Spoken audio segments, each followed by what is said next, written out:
truckload of weapons was being driven towards Belfast when it was intercepted at a motorway junction just outside Lisbon. Packed inside boxes labelled ice cream, the police found a terrorist arsenal. It included 2 RPG-7 rocket launchers used in the past by the I.R.A. to attack police stations and armoured vehicles. With the launchers, 13 warheads, the weapons practically ready to be fired. The haul also included a heavy machine gun powerful enough to bring down a helicopter, boxes of hand grenades and 15 Kalashnikov assault rifles, as well as handguns and ammunition.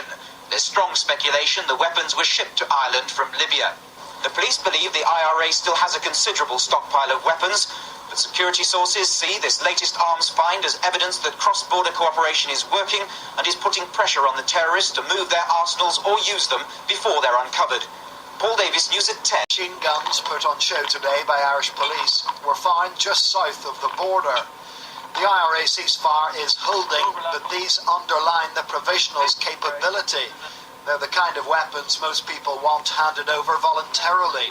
Powerful enough to bring down aircraft, they are in perfect working order.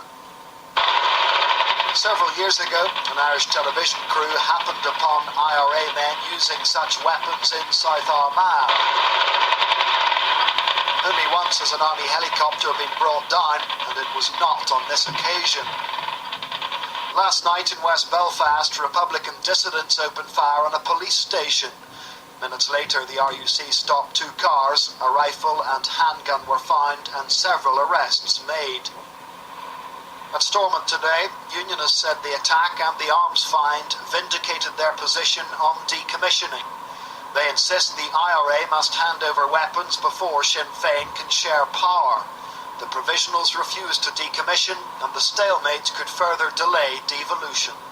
The government wants to devolve power to the new Assembly in the middle of March, but whether or not that actually happens depends on finding a way around the decommissioning impasse. It is the problem that has dogged the process all along, and there is still no sign of a solution. In County Tyrone. This is the scene of the swoop, and the security forces claim the I.R.A. was preparing to try and shoot down a military helicopter with an armoury which included a stolen army gun. In an unusual move, the army demonstrated what they believed the I.R.A. was going to do with 2 general-purpose machine guns. These guns, identical to the ones seized, capable of firing between 750 and 1,000 rounds a minute, were, the army claims, to be mounted on oil drums and breeze blocks. Security sources say the I.R.A. men fled across fields when the police and soldiers from the 3rd Battalion, the Parachute Regiment, raided the farmyard. A car was hijacked and later burnt out, and police say a total of 7 people were arrested for questioning last night. This morning, police in nearby Dungannon put on show the weaponry they recovered. In a sealed forensic bag, the machine gun stolen from Scottish soldiers 12 days ago. Beside it, an identical gun, its origin officially unknown. Also in the haul, an AK-47 assault rifle and ammunition.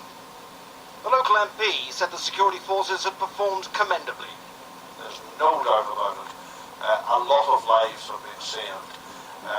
Those are quite deadly weapons in the hands of terrorists, and quite indiscriminate weapons in many respects. County Galway, the Garda believe they've discovered a bunker that was ready to receive part of the arms haul intercepted from Libya.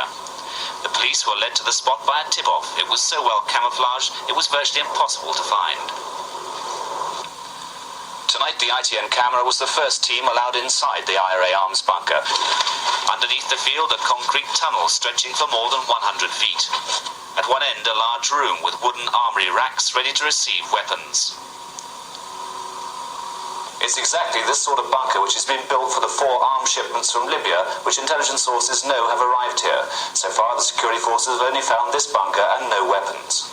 But there's enough space here for the mortars, Kalashnikovs and surface-to-air missiles believed to be on those shipments.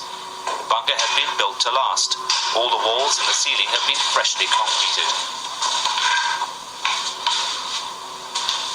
There was enough wiring to light and heat the whole complex. It was powered by a generator. It also ran a sophisticated ventilation system necessary for the storage of explosives. The work on the bunker was clearly unfinished. At the other end of the tunnel, evidence of a cave-in.